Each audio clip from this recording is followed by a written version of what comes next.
Okay guys, today I'm going to be showing you how to create lights and cameras inside of Maya. So I've got a very sort of basic scene set up here, just got a couple bits of geometry on a big plane. So first of all I'm going to show you how to create camera. Very simple. If you come to note right now it says PERSP, which means perspective. We're in our perspective view where we can just go around and kind of just look in like that, and yeah. So to create our camera, you just need to go to Create, Cameras, and just come to this first one, Camera, by here.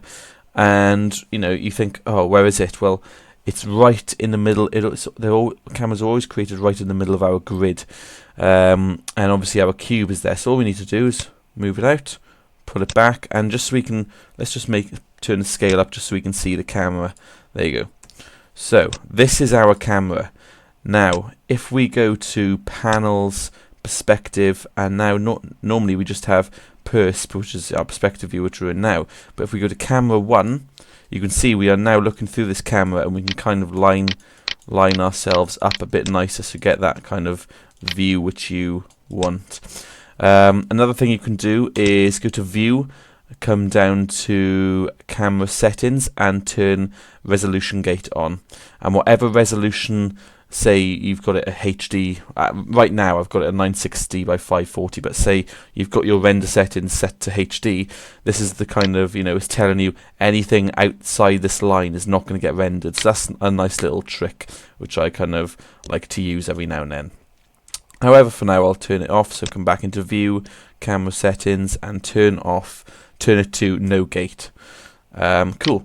So you've also got stuff like angle of view, focal length. This is all camera stuff, but you shouldn't really need to fiddle around too much.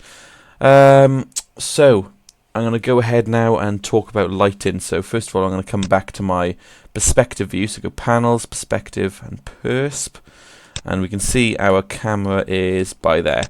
So yeah, we've always got that in there. So first of all, we talked about 3-point lighting. Before we go into 3-point lighting, we're gonna have a look at some of the lights inside of Maya. So if we go to Create, Lights, and then highlight this bar and just let go of your click, and we can swap it off. So we talked about 4 out of these 6 in the other video. In the other video presentation. So they were ambient light, directional light, point light. Ambient light, directional light, spotlight, and area light. Now I'm not gonna go through each one because obviously I did in that tutorial. You can just pick which ones work best for you. So I'm just gonna do a 3-point lighting setup using the directional lights and the area lights. So, first of all, though, I'll go through the spotlight. So if we click spotlight, you can see. Okay, well, actually you can't see where it is. But again, like the cameras, it's created in the center of the grid, so we can just pull this out. And it's very small at the moment, so let's just take the scale and scale it up so we can see what's going on. So right now you can see this sort of circle, which is, that cone of light, and this arrow, which is the direction of the light that's been pointed at. So to actually see what's going on, like when we have textures on, we need to enable the textured view. We also have this little light next to it, which means use all lights in the scene. So if you click that, all the lights in the scene will be activated. So we've got our spotlight here. So we can come in, sort of start aiming it a bit nicer. One quite nice thing you can do, if you select your light and go Panels, look through Selected, we are now looking through our light, so we can kind of start, aiming it at whatever geometry we want. Say it's just that one. Come back into our perspective view, so Persp by here, we can see the spotlight is just aiming at this. That's a nice little trick that you can use, but it's up to you really. I sometimes just maneuver mine within the perspective view, just point it down, something like this. Now you've also got inside of Maya, inside of this light, you've got something called cone angle, which if you play with that, you can see you can see actually on the light by here how wide that sort of circle, that cone of light is. And then you've got something called penumbra angle, which is the sort of softness of it. So if we play with this, you can see it gets softer. So that's quite nice. We talked about decay very quickly. As photons get further and further away from lights in real life, they get dimmer and dimmer. So if we want to turn decay on, which is good if you do, you probably want to use quadratic, so turn that on, and obviously the light's gone because as soon as the photons leave, they just die straight away. So we need to turn this up to something like, let's start with 1000, and you can see that doesn't do anything. Let's chuck a couple more zeros in there. You can see at about 1 million maybe, or 10 million, it's starting to light it. So let's turn it up to 20 million, see how that does. Yeah, that's alright, but maybe 30. Yeah, that's a bit better. So even though you think, oh, you have to turn the intensity all the way up, it's fine. You know, that's how lights work in the real world, and that's a nice sort of fall off as the photons. These photons which hit the front bit, it's brighter here because the photons are still quite bright. But when they travel all the way over here and hit the back, it's a lot dimmer because, you know, they've travelled further and they get dimmer as they get further and further away. And this is kind of very real life. So that's the spotlight, which I will delete. And right now you can see everything's black because nothing's lit. So I'm going to create an area light. And let's move this up. Again, it's at the center of the grid. And let's move it out. Let's scale this up as well, just so we can see what's going on. Now, with the area light, the scale does kind of affect the intensity. So you may not want to do it, but, you know, it's up to you. So let's move this back and sort of just angle it down. Again, you can go panels, look through selected, and kind of point down at these images. So, yeah. Let's just come back into perspective view, and because I prefer moving it around in this because it's just a lot easier. Let's have a look. We've got color. We can change. You know, if you want a nice orange light, maybe you can do that, and make sure that you then click done. But I actually want a white light anyway, so just come and click white and then click done. You've got intensity, you've got your decay, so if we turn that to quadratic like we normally do, let's turn it up to 1000 and see what that does. Nothing. So let's give it 10,000, that's nothing. 100,000, a little bit of light but not enough.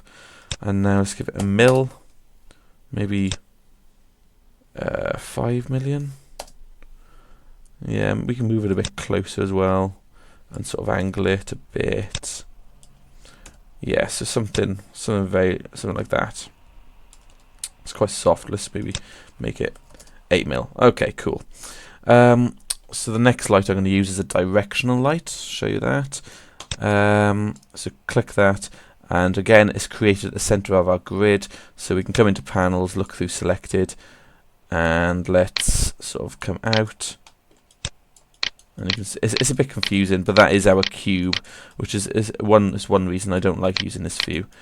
But yeah, so let's go back to perspective, and we can kind of move this ourselves.